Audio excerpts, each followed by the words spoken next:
40 శ్లోకాలు చాలా అద్భుతంగా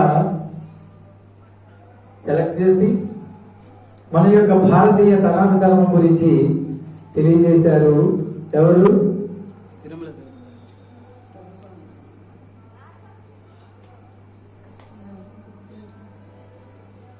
విశ్వ హిందూ పరిషత్ వారు.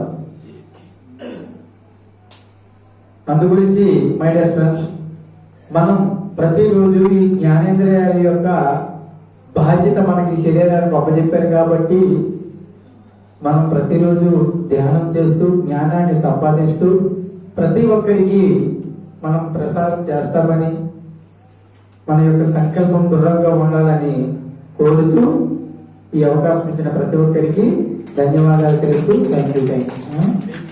శ్రీనివాసరావు గారు లాస్ట్ పాయింట్ చెప్పి వాసన విరజల్లుతుంది.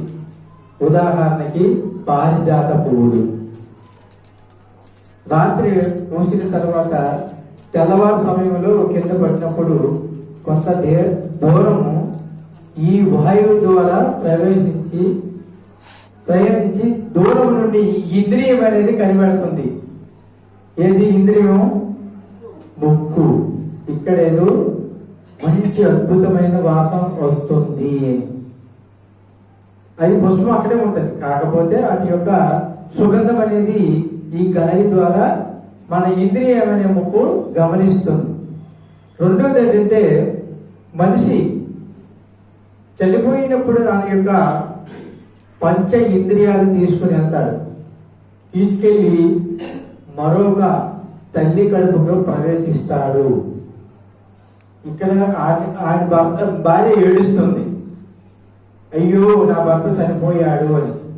ఇంకొక భార్య సంతోషించి ఫలాలు తింటుంది. చూడండి ఎంత అద్భుతమైన జీవితం ఇక్కడ ఇచ్చాడు.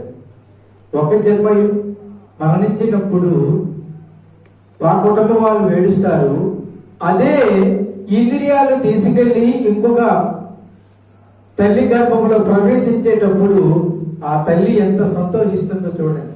సంతోషించి తన యొక్క సంతోషాన్ని తన యొక్క భర్త ఫలాలు తెచ్చి తినిపిస్తున్నాడు. ఎందుకు? తన కడుపులో బిడ్డ ఉన్నాడు, క్షేమంగా ఉండాలి, ఆరోగ్యంగా ఉండాలి.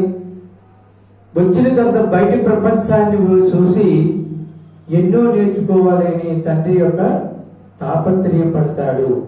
అయితే వీటన్నిటికీ కారణం ఏంటంటే, భగవద్గీత మొదటి నుంచి లాస్ట్ వరకు ఈ ఇంద్రియాలు అనేది చాలా అద్భుతంగా మనం